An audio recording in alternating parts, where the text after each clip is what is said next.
gördüm ben seni.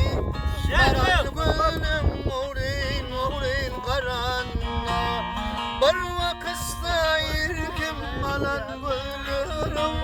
Gördüm beni tükeniksiz armanla.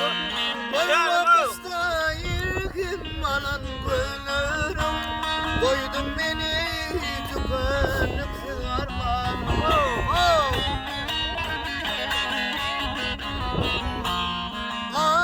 Ay, cimanımı yılas sana geledim. Sana bakıp nazarımı dolamda. Vaktidirim saçlarım atın tolkunu.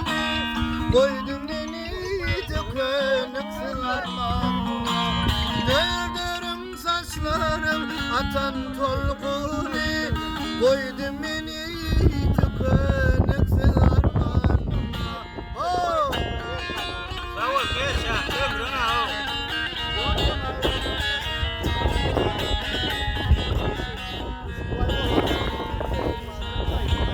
Dünyamı yad edip yılırdım nelim.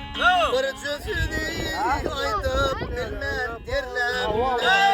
Sorularım arasında gelip nelim bilir koydum beni armanla. Sorularım arasında gizlenip koydum beni tükeniksiz armanla. Oh!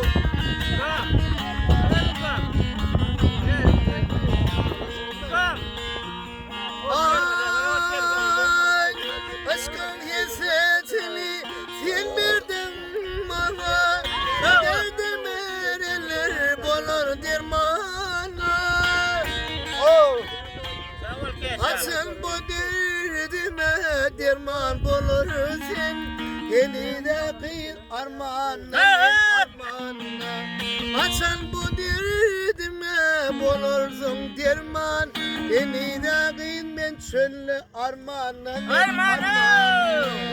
Zorlarım arasında gelip nerim bilen koydun beni armanla.